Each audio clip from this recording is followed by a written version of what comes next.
प्रमा झाली फल आणि इंद्रिय झालं करण. कोणतं इंद्रिय? त्वगिंद्रिय करण झालं. आणि त्वगिंद्रियाचा आणि घटाचा संयोग झाला व्यापार. म्हणजे घटाचाच संयोग व्यापार असं नाही. कोणतेही जे त्वगिंद्रियाने ज्याचं प्रत्यक्ष होतं त्या पदार्थाचा, कोणत्याही पदार्थाचा संयोग झाला तर तो संयोगच काय इथं व्यापार आहे. प्रमा म्हणजे फल, करण आणि व्यापार या तीन गोष्टी प्रत्येक ज्ञानामध्ये असणारच आता.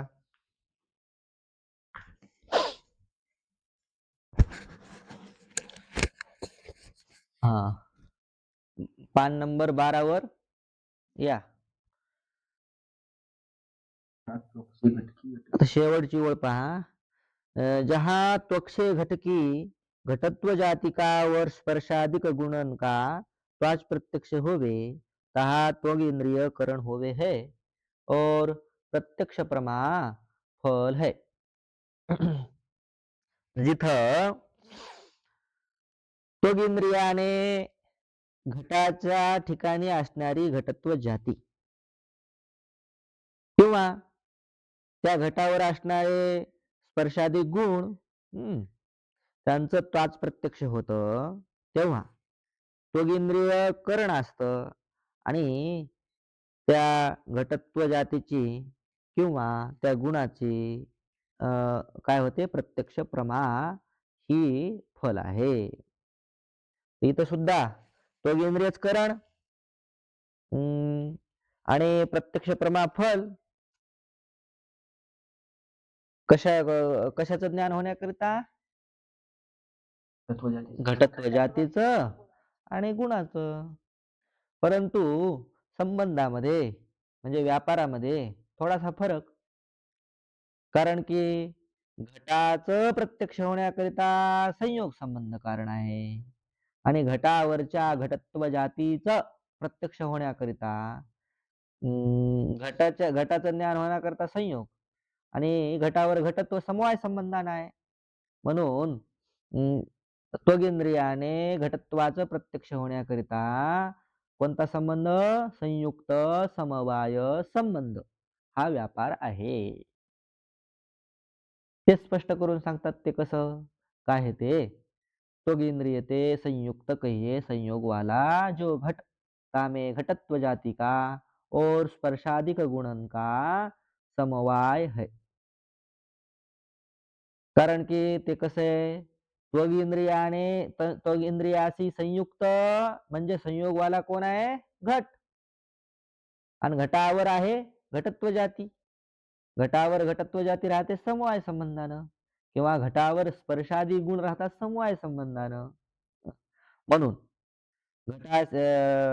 त्वगिंद्रियाशी संयुक्त घट घटावर समवाय संबंधानं राहणारी जाती याचं व्यापार कोण होईल? मग इथं संबंध कोणता होईल? संयुक्त समवाय संबंध होईल. तैसे घटादिकनके स्पर्शादिक गुणन में जो स्पर्शत्वादिक जाति तिनकी त्वाच प्रत्यक्ष प्रमा होवे कहा त्वगिंद्रिय करण है. स्पर्शत्वादिकन की प्रत्यक्ष प्रमा फल है. तसंच स्पर्शादिक जे गुण आहेत घटावरचे जे स्पर्शादिक गुण, घटाला स्पर्श आहे की नाही? आहे ना. पृथ्वी आहे ना घट, तर पृथ्वीला स्पर्श आहे. स्पर्श गुण राहतो घटावर. तर मग घटाधिकाच्या ठिकाणी असणारा स्पर्शाधिक जे गुण आहेत आणि त्या गुणावर असणार गुणत्व म्हणजे स्पर्श नावाचा गुण आणि स्पर्शावर कोण राहील मग? स्पर्शत्व. तर स्पर्शत्व जाती झाली. स्पर्शावर राहणारी स्पर्शत्व जाती तिचं सुद्धा त्वाच प्रत्यक्ष प्रमा होते. त्या जातीचं त्वाच प्रत्यक्ष प्रमा होते. कशी? त्वगिंद्रिय तिथं सुद्धा त्वगिंद्रियच करण आहे. और स्पर्शा करण है और स्पर्शत्वादिकन की प्रत्यक्ष प्रमा फल है. आणि स्पर्शावरच्या स्पर्शत्वाचं ज्ञान होणं हे झालं फल. म्हणजे प्रत्यक्ष प्रमा झाली फल. मग तिथे संबंध कोणता लावायचा? संयुक्त, समवेत, समवाय संबंध. है ना?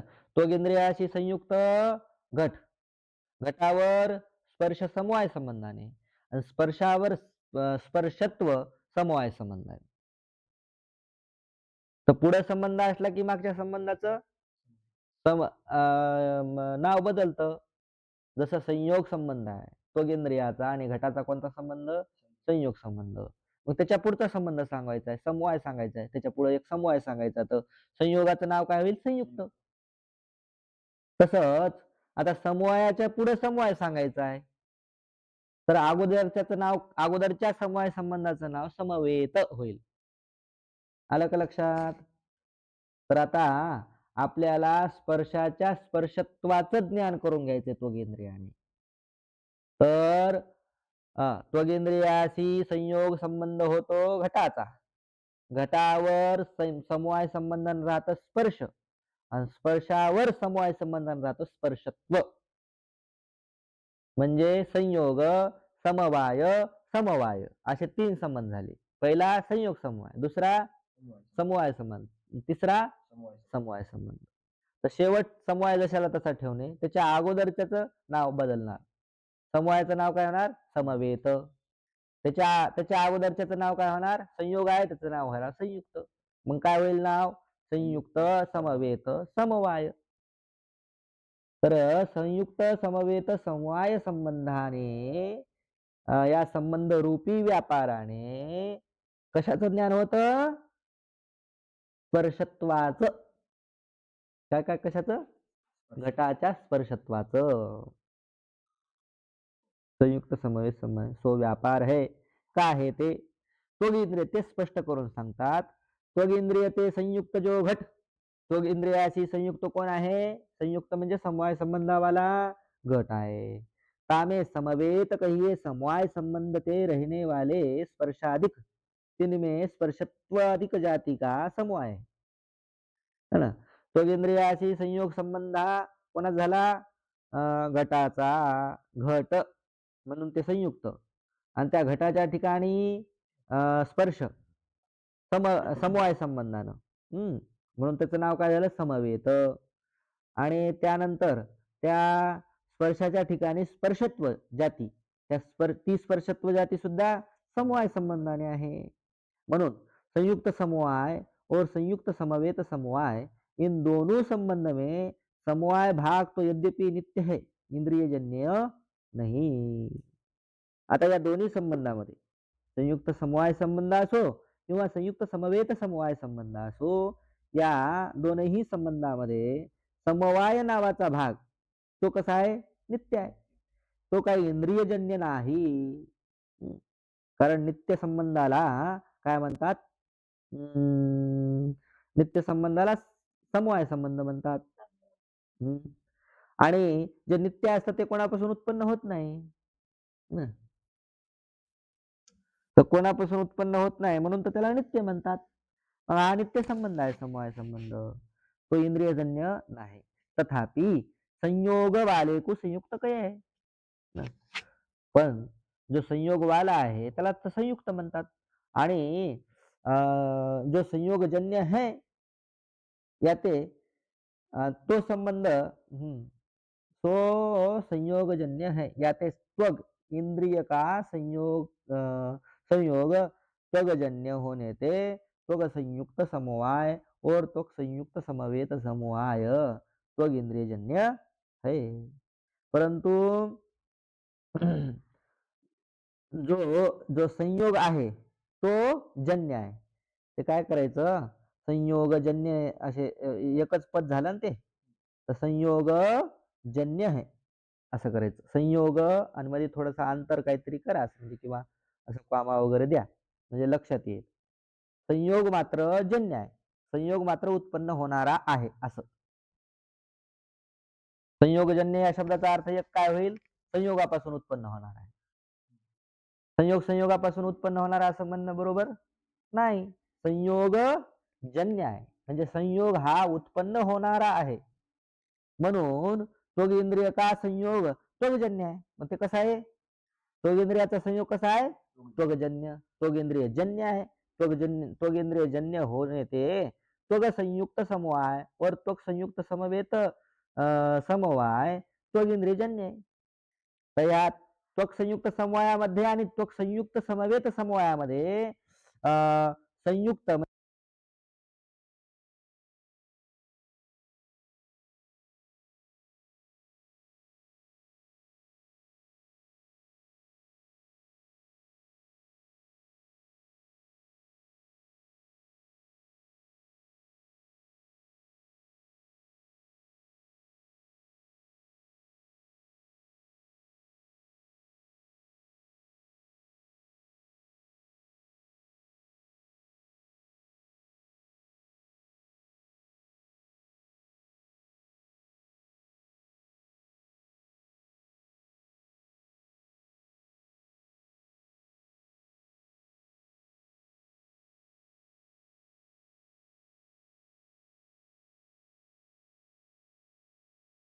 त्वगिंद्रिय जन्य जी त्वाच प्रमा आहे तिला उत्पन्न करतात.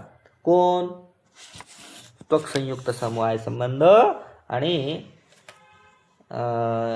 त्वक संयुक्त समवाय संबंध आणि त्वक संयुक्त समवेत समवाय संबंध. लक्षात यायले ना गोष्ट?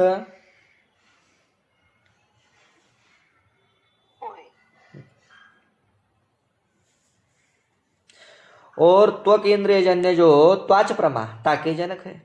झालं, त्वाच प्रमा त्याचे जनक आहे. या ते व्यापार आहे, म्हणून या व्यापाराच्या लक्षणामध्ये हे बसले. इंद्रियापासून उत्पन्न होतात आणि इंद्रियापासून जी जन्य प्रमा आहे त्या प्रमेला उत्पन्न करतात. म्हणून व्यापाराच्या लक्षणामध्ये हे संबंध बसले. जहाँ पुष्पादिक कोमल द्रव्य में कठिन स्पर्श के अभाव का और शीतल जल में उष्ण स्पर्श के अभाव का त्वाच प्रत्यक्ष होवे तहा त्वक इंद्रिय करण है. जिथं पहा पुष्पादिक फुलं वगैरे आहेत ते कशा असतात? कोमल असतात, है ना, मऊ असतात. आणि मऊ असल्यामुळं त्यांच्या ठिकाणी कठीण स्पर्शाचा अभाव आहे, कठीण स्पर्श नाही. किंवा शीतल पाणी आहे, थंड पाणी आहे, त्या थंड पाण्याच्या ठिकाणी उष्ण स्पर्शाचा अभाव आहे. म्हणजे त्या अभावाचं ज्ञान सुद्धा कशाने होतं? त्वगिंद्रियानेच होतं. त्याला ती सुद्धा कशी आहे? त्वाच प्रत्यक्ष आहे. त्वाच प्रत्यक्ष आहे. अभाव सुद्धा कसा आहे? त्वाच प्रत्यक्ष आहे. त्वगिंद्रियानेच अभाव कळतो. होवे तहा त्वगिंद्रिय, तिथं सुद्धा त्वगिंद्रियच करण आहे. कारण नियम आहे ना, ज्या इंद्रियाने ज्याचं ज्ञान होतं त्याच इंद्रियाने त्याच्या अभावाचं सुद्धा ज्ञान होतं. त्याच्या अभावाचं आणि त्याच्या जातीचं. हा अभाव की त्वाच प्रमा फल आहे. इथं अभावाची आहे ना, न कळण्याची, उष्ण स्पर्श नाही हे कळालं तर ह्या अभावाची त्वाच प्रमा फळ आहे. और इंद्रिय से अभाव का त्वक संयुक्त विशेषणता संबंध है, सो व्यापार है. आता अभावाचं ज्ञान होण्याकरता कोणता संबंध आहे? विशेषणता संबंध है ना. मग त्वक संयुक्त कोण झाला? त्वक संयुक्त घट किंवा त्वक संयुक्त पुष्प झालं आणि त्या पुष्पाच्या ठिकाणी कठीणतेचा अभाव. मग त्याचं ज्ञान कसं होईल? त्वक संयुक्त विशेषणता संबंध. त्वक संयुक्त फुल आणि फुलाच्या ठिकाणी कठीणतेचा अभाव कोण्या संबंधाने कळाला? विशेषणता. त्वक संयुक्त विशेषणता संबंध. अलग लक्षात? हा जो संबंध आहे तो व्यापार आहे. काय ते? त्वगिंद्रिय का घटाधिक द्रव्य ते संयोग आहे. त्वगिंद्रियाचा घटाधिक इंद्रिय संयोग है. या ते त्वक संयुक्त कोमल द्रव्य में कठिन स्पर्शाभाव का विशेषणता संबंध आहे. त्वक संयुक्त कोमल द्रव्य घ्या पुष्प आणि त्याच्या ठिकाणी कठीण स्पर्शाचा अभाव कोण्या संबंधाने कळणार? विशेषणता संबंधानं. तैसे त्वक संयुक्त शीतल जल में उष्ण स्पर्श का विशेषणता संबंध है. त्वक संयुक्त कोण? शीतल जल आणि त्याच्या ठिकाणी शीतल जलाच्या ठिकाणी उष्ण स्पर्शाचा काय अभाव, आणि तो अभाव कशाने कळणार विशेषणता संबंधाने। जहां घट स्पर्श में रूपत्व के अभाव का त्वाच प्रत्यक्ष होवे। आता घटस्पर्शाच्या ठिकाणी रूपत्व के अभाव का, त्याच्या ठिकाणी रूप नाही, त्या रूपाच्या अभावाचं त्वाच प्रत्यक्ष होवे। तहा त्वक संयुक्त घट में समवेत जो घटस्पर्श में रूपत्व के अभाव का त्वाच प्रत्यक्ष होवे। रूप नाही अशा पद्धतीनं जे ज्ञान होतं त्वाच प्रत्यक्षानं, तिथं त्वक संयुक्त घट में समवेत जो स्पर्श, त्वक संयुक्त घटामध्ये समवाय संबंधाने कोण राहतो स्पर्श, ताके विषयी रूपत्वाभाव का विशेषणता संबंध है। आणि त्या स्पर्शाच्या ठिकाणी रूप आहे का नाही, रूपत्वाचा काय अभाव आहे, म्हणून विशेषणता संबंध होणे त्या अभावाचा कोणता संबंध, अभाव सांगण्याकरता विशेषणता संबंध असल्यामुळे त्वक संयुक्त समवेत विशेषणता संबंध आहे। मग घटाशी संयुक्त आपलं इंद्रियाशी म्हणजे त्वक इंद्रियाशी संयुक्त झाला घट, घटावर स्पर्श आणि स्पर्शावर स्पर्श कशाचा अभाव रूपत्वाचा। मग हे कळण्याकरता कोणता संबंध त्वक संयुक्त समवेत विशेषणता संबंध। त्वक संयुक्त घटावर समवाय संबंधाने स्पर्श, आणि स्पर्शाच्या ठिकाणी कशाचा अभाव रूपत्वाचा अभाव, रूपाचा अभाव। तर अभाव सांगण्याकरता कोणता संबंध विशेषणता संबंध। तर घटाच्या ठिकाणी स्पर्शाच्या ठिकाणी रूपाचा अभाव सांगण्याकरिता कोणता संबंध आहे मग त्वक संयुक्त समवेत विशेषणता संबंध। इस रीति से त्वाच प्रत्यक्ष में चारी संबंध हेतु है। अशा प्रकारे त्वाच प्रत्यक्षामध्ये चार संबंध कारण आहेत। त्वक संयोग एक त्वक संयोग त्वक संयोग कशाचं ज्ञान होणार घटाचं। त्वक संयुक्त समवाय, त्वक संयुक्त समवायानं कशाचं ज्ञान होणार घटाच्या ठिकाणी असणाऱ्या स्पर्शाचं किंवा घटाच्या ठिकाणी असणाऱ्या घटत्वाचं किंवा स्पर्शाचं, दोन्हीपैकी एक घ्या। आणि त्वक संयुक्त समवेत समवायाच्या ठिकाणी कशाचं ज्ञान होणार घटाच्या ठिकाणच्या स्पर्शत्वाचं। आणि त्वक संबंध विशेषणता संबंधाने कशाचं ज्ञान होणार घटाच्या ठिकाणच्या रूपत्वाचं अभावाचं। घटाच्या ठिकाणी रूपाचा कठीण स्पर्श आहे तिथं कोण्या स्पर्शाचा अभाव मृदू स्पर्शाच्या अभावाचं ज्ञान होणार। त्वक संबद्ध विशेषणता, त्वक संबद्ध करालेले संबद्ध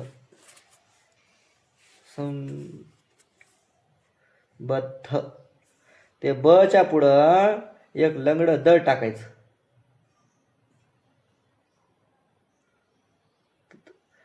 त्वक संबद्ध विशेषणता नाही, त्वकशी संबंधी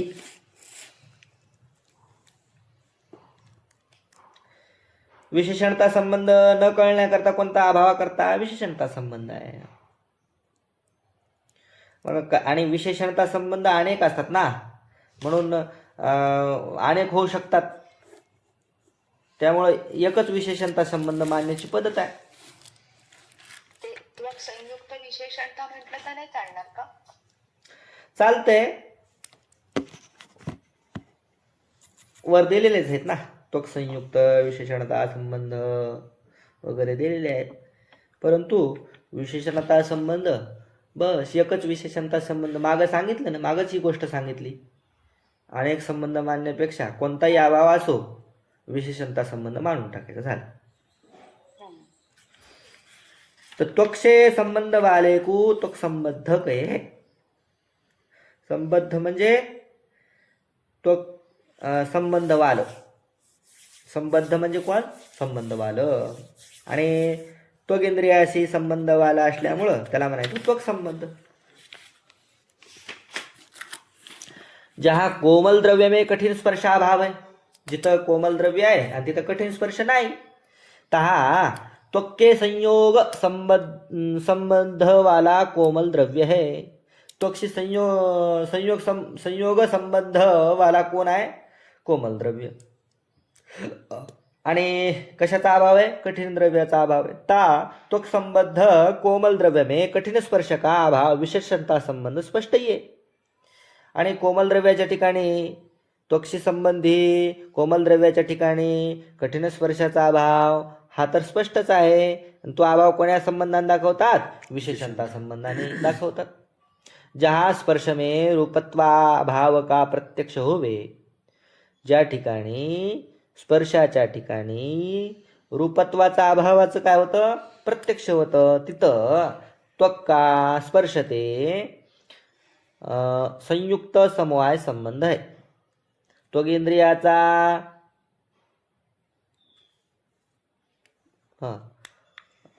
स्पर्श, त्वगेंद्रियाचा स्पर्शाशी काय? संयुक्त समवाय संबंध है ना. त्वगेंद्रियाशी संयुक्त कोण असणार? ते कोमल फूल वगैरे काही, आणि त्याच्या ठिकाणी स्पर्श राहतो फुलाच्या ठिकाणी, तो कोण्या संबंधाने राहतो? समवाय संबंधाने राहतो. मग काय होईल? संबंध पूर्ण संयुक्त समवाय संबंध.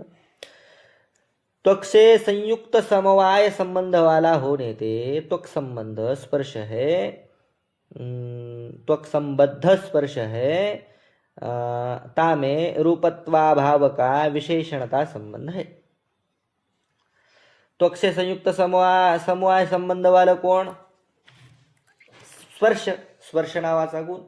आणि त्याच्या ठिकाणी कशाचा अभाव? स्पर्शाच्या ठिकाणी रूपत्वाचा अभाव. हा रूपत्वाचा अभाव कोण्या संबंधाने सांगितला जातो? विशेषणता संबंधाने सांगितला जातो. इस रीति से त्वाच प्रमा के हेतु संयोगाधिक चारी संबंध आहे. अशा पद्धतीनं त्वाच प्रमेचं ज्ञान होण्या म्हणजे त्वचेनं त्वगिंद्रियाने ज्ञान होण्याकरिता त्यालाच काय म्हणायचं? त्वाच प्रमा. त्वाच प्रमेला कारण संयोगाधिक किती संबंध आहेत? चार संबंध. एक संयोग संबंध, दुसरा संयुक्त समवाय संबंध, तिसरा संयुक्त समवेत समवाय संबंध, आणि चौथा विशेषणता संबंध. विशेषण अशा पद्धतीने चार संबंध झाले की नाही? पुन्हा पुन्हा गिरू तेच सांगून तर्कसंग्रहात फटकन एका याच्यातच एका 4-5 ओळीतच सगळं सांगून दिलं झालं.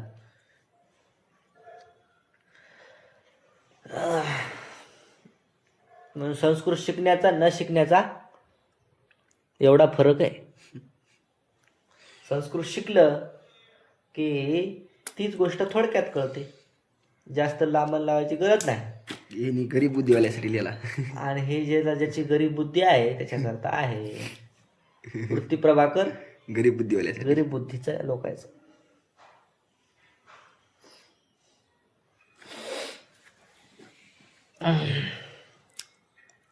तैसे चाक्षुष प्रमा के हेतु भी नेत्र संयोग. आता चाक्षुष प्रमा होण्याकरिता सुद्धा नेत्र संयोग एक संबंध, दुसरा नेत्र संयुक्त समवाय संबंध, दुसरा, तिसरा नेत्र संयुक्त नेत्र संयुक्त समवेत समवाय, आणि चौथा नेत्र संबद्ध विशेषणता. ये चारही संबंध आहेत. चाक्षुष प्रमा होण्याकरता पण 4 संबंध. सोयी व्यापार हे 4 संबंधच काय आहेत? व्यापार आहेत. जहाँ नेत्र से घटाधिक द्रव्य का चाक्षुष प्रत्यक्ष होवे, तहाँ नेत्र की क्रिया से द्रव्य के साथ संयोग संबंध है. सो संयोग नेत्रजन्य है, और नेत्रजन्य जो चाक्षुष प्रमा ताका जनक है. हे 4 संबंध आहेत, तेच व्यापार आहेत. जिथं नेत्राने घटाधिक द्रव्याचं चाक्षुष प्रत्यक्ष होतं. नेत्राने कशाचं प्रत्यक्ष होतं? घटाधिक द्रव्याचं. घट आहे कळतो. तिथं मात्र नेत्र की क्रिया असे, नेत्रामध्ये क्रिया होते आणि द्रव्य की साथ संयोग संबंध होय. द्रव्यासोबत त्याचा काय होतो? संयोग संबंध होतो. नेत्राचा आणि द्रव्याचा होतो संयोग संबंध. सो संयोग नेत्रजन्य. तो संयोग कसा आहे? नेत्रापासून उत्पन्न झालेला आहे. और नेत्रजन्य जो चाक्षुष प्रमा, नेत्रापासून उत्पन्न होणारी जी चाक्षुष प्रमा, चक्षुष ज्ञान, त्याचं जनक आहे. म्हणजे नेत्रापासून उत्पन्न होतं. नेत्रापासून उत्पन्न होणाऱ्या प्रमेला उत्पन्न करतं कोण? संबंध. म्हणून तो संबंध काय झाला? व्यापार झाला. जहा नेत्र से द्रव्य की घटत्वादिक जाति का और रूप संख्यादिक गुणन का प्रत्यक्ष होवे, तहा नेत्र संयुक्त घट में करा किंवा द्रव्य में ते चालते. घट में पाहिजे. घट में घटत्वादिक जाति का और रूपादिक गुणन का समवाय संबंध है. जिथं नेत्राणे घटकी घटत्वादिक जाती का, घटाच्या ठिकाणी असणारी घटत्वादिक जाती किंवा घटाच्या ठिकाणी असणारे गुण कोण? रूप संख्या. घटावर रूप असते की नाही? घटावर संख्या असते की नाही? 1 2 घट असे असू शकतात. संख्या हे गुण आहेत त्याचे. आणि त्या गुणाचं प्रत्यक्ष होण्याकरिता नेत्राशी संयुक्त कोण झाला? घट. आणि घटावर घटत्व जाती राहते समवाय संबंधाने, है ना. त्या घटत्वाधिक जातीचं किंवा घटावर असणारं जे रूपाधिक गुण त्यांचा असतो समवाय संबंध. घटाचं नेत्राने घटाचा कोणता संबंध? नेत्राचा घटाचा संयोग संबंध. घटावर घटत्व जाती कोण्या संबंधानं? समवाय संबंधानं. किंवा घटावर संख्या नावाचा गुण समवाय संबंधानं. या ते द्रव्य की जातीवर गुण के चाक्षुष प्रत्यक्ष में नेत्र संयुक्त समवाय संबंध है. म्हणून द्रव्य म्हणजे घट, घटाच्या जातीचं किंवा गुणाचं चाक्षुष प्रत्यक्ष होण्याकरिता कोणता संबंध कारण आहे मग? नेत्र संयुक्त समवाय संबंध. कोणता संबंध? नेत्र संयुक्त समवाय संबंध, है ना. घटाशी आपलं नेत्राशी घटाचा संयोग संबंध. घटावर घटत्व जाती समवाय संबंधानं. म्हणजे कोणता पहिला नाव काय येईल? संयुक्त समवाय. अशा पद्धतीनं जहा गुण में रहने वाली जाती का चाक्षुष प्रत्यक्ष होवे. आता गुण आहे, संख्या आहे समजा. संख्यावर काय राहील मग? संख्यात्व. किंवा रूप आहे, रूपावर काय राहील? रूपत्व जाती.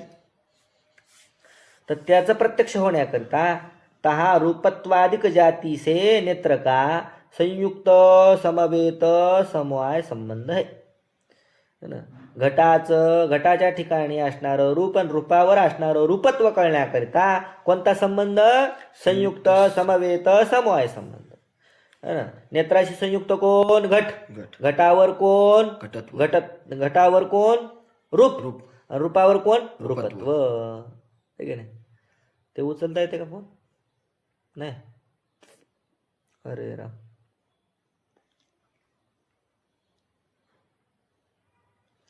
नेत्र का संयुक्त समवेत समवाय संबंध आहे. कळालं? रूपत्व कळण्याकरता कोणता संबंध होय मग? संयुक्त समवेत समवाय संबंध. काय आहे तेच सांगता स्पष्ट करून. काय आहे ते? नेत्रसे संयुक्त घटाधिकन में समवेत जो रूपाधिक तिनमे रूपत्वाधिकन का समवाय है ना. नेत्राशी संयुक्त कोण? घट. घटावर समवेत कोण? रूप. आणि रूपावर समवाय संबंधाने काय राहतं? रूपत्व. म्हणून यद्यपि नेत्रसे संयोग सकल द्रव्य काय, खरं तसं पाहायला गेलं तर नेत्र काय? द्रव्य आहे ना. नेत्रेंद्रिय द्रव्य आहे. आणि बाकी द्रव्य किती येते? कोण? 9 द्रव्य. त्याचा सर्वांचा एकमेकाशी, द्रव्याचा एकमेकाशी कोणता संबंध असतो? संयोग संबंध. तर मग सगळ्या द्रव्याचा एकमेकाशी संयोग संबंध असल्यामुळे नेत्राचा सगळ्या द्रव्याशी संयोग संबंध आहे. तथापि उद्भूत रूप वाले द्रव्य ते नेत्र का संयोग चाक्षुष प्रत्यक्षा का हेतू है. तरी पण चाक्षुष प्रत्यक्ष सर्वांचं होणार नाही. ज्याच्या ठिकाणी उद्भूत रूप आहे त्या उद्भूत रूपवाल्या द्रव्याशीच नेत्राचा संयोग होणं हे चाक्षुष प्रत्यक्ष प्रमेला कारण आहे. और द्रव्य से नेत्र का संयोग चाक्षुष प्रत्यक्ष का हेतू नाही. दुसऱ्या द्रव्याशी नेत्राचा संयोग चाक्षुष प्रत्यक्षला कारण चाक्षुष प्रत्यक्ष प्रमेला कारण नाही. ज्याच्या ठिकाणी उद्भूत रूप आहे तीच वस्तू नेत्राने कळणार. आलं लक्षात. पृथ्वी जल तेज हे तिन्ही द्रव्य रूपवाले. पृथ्वीच्या ठिकाणी जलाच्या ठिकाणी तेजाच्या ठिकाणी रूप आहे और अन्य नाही. अन्य द्रव्याच्या ठिकाणी मात्र रूप नाही है ना. आकाश आहे, दिशा आहे, काल आहे, मन आहे, यांच्या ठिकाणी काय नाही, रूप नाही. या ते पृथ्वी जल तेज काही चाक्षुष प्रत्यक्ष होवे. पृथ्वी जल आणि तेज या तीन द्रव्याचं चाक्षुष प्रत्यक्ष होत असतं. इनमे भी जहा उद्भूत रूप होवे ताका चाक्षुष प्रत्यक्ष होवे. या पृथ्वी जल तेजामध्ये सुद्धा उद्भूत रूप असेल तरच चाक्षुष प्रत्यक्ष होतं. इनमे भी जहा उद्भूत रूप होवे ताका चाक्षुष ज्यामे अनुद्भूत रूप होवे ताका चाक्षुष प्रत्यक्ष होवे नाही. जिथं अनुद्भूत रूप आहे म्हणजे प्रत्यक्ष योग्य रूप नाही तिथं चाक्षुष प्रत्यक्ष होत नाही. जसं की घ्राण रसन नेत्र हे तीनू इंद्रिय क्रमते पृथ्वी जल तेज रूप आहे. घ्राण पृथ्वी रूप आहे, रसन इंद्रिय जल रूप आहे आणि नेत्र हे तेज रूप असताना सुद्धा यांचं प्रत्यक्ष होत नाही कारण यांच्या ठिकाणी उद्भूत रूप नाही. और तीनू में रूप है. या तिन्हीच्या ठिकाणी रूप तर आहे ना. पृथ्वी जल तेजाच्या ठिकाणी रूप असतं अर्थात ह्या तीन इंद्रियाच्या ठिकाणी सुद्धा रूप आहे मग. परंतु इनका रूप अनुद्भूत आहे. यांचं रूप कसं आहे, अनुद्भूत आहे, उद्भूत नाही. या ते इनका चाक्षुष प्रत्यक्ष होवे नाही. म्हणून या तीन इंद्रियाचं चाक्षुष प्रत्यक्ष होत नाही. या ते यह सिद्ध है हुआ उद्भूत रूप वाले पृथ्वी जल तेज ही चाक्षुष प्रत्यक्ष के विषय है. म्हणून असं सिद्ध झालं की ज्यांच्या ठिकाणी उद्भूत रूप आहे पृथ्वी जल तेज है ना, या तीनच ठिकाणी रूप असतं ते बी उद्भूत असेल तरच चाक्षुष प्रत्यक्ष होऊ शकतं. चाक्षुष प्रत्यक्ष के विषय होऊ शकतात. तिनमें कोई गुण चाक्षुष प्रत्यक्ष योग्य है. तिनमें कोई गुण चाक्षुष प्रत्यक्ष कोई चाक्षुष प्रत्यक्ष योग्य नाही. त्याच्यामध्ये कोणता गुण चाक्षुष प्रत्यक्ष योग्य आहे आणि कोणता गुण चाक्षुष प्रत्यक्ष योग्य नाही. जसं उदाहरण सांगतात, जसं पृथ्वीमध्ये रूप रस गंध स्पर्श संख्या परिमाण पृथक्त्व संयोग विभाग परत्व गुरुत्व द्रवत्व संस्कार असे 14 गुण आहेत. तर याच्यापैकी काही गुण कसे आहेत चाक्षुष प्रत्यक्ष योग्य आहेत आणि काही गुण चाक्षुष प्रत्यक्ष योग्य नाही. इनमें गंध को छोड़ के स्नेह को मिलावे तो चतुर्दश जल के. तर याच्यामध्ये काय करायचं, या 14 गुणांमध्ये गंधाला काढायचं आणि स्नेहाला टाकायचं की ते 14 गुण कोणाचे होणार मग, पाण्याचे जलाचे. इनमें रस गंध गुरुत्व स्नेह को छोड़ के एकादश तेज के. आणि ह्या 14 गुणांमध्ये रस काढून टाकायचा, गंध काढून टाकायचं, गुरुत्व काढून टाकायचं आणि स्नेह काढून टाकला की उरतात किती मग 11. तर ते 11 गुण कोणाचे आहेत, तेजाचे आहेत. तो इनमें रूप संख्या परिमाण पृथक्त्व संयोग विभाग परत्व अपरत्व द्रवत्व इतने गुण चाक्षुष प्रत्यक्ष योग्य है और नहीं. तर याच्यामध्ये रूप है ना, रूप कळते ना, संख्या 1 2 3 4 अशा संख्या. परिमाण म्हणजे माप, पृथक्त्व म्हणजे वेगळेपणा, संयोग म्हणजे जोडलेलापणा आणि विभाग म्हणजे संयोग ज्याचा झालेला त्याचा काय होत असतो विभाग, त्याला विभाग म्हणायचं. परत्व म्हणजे अलीकडपणा, अपरत्व म्हणजे पलीकडपणा, पर म्हणजे पलीकड, अपर म्हणजे अलीकड आणि द्रवत्व म्हणजे पातळपणा. हे इतके गुण कशाने कळतात, चाक्षुष नेत्रेंद्रियाने कळतात. म्हणजे चाक्षुष प्रत्यक्ष योग्य आहेत, बाकीचे गुण नाहीत. या ते नेत्र संयुक्त समवाय रूप संबंध तो सर्व गुणोते है. बर चला आता हे बाकीचा विषय घेऊ उद्या. पुंडलिक वरधारी विठ्ठल श्री ज्ञानदेव तुकाराम पंढरीनाथ भगवान की जय.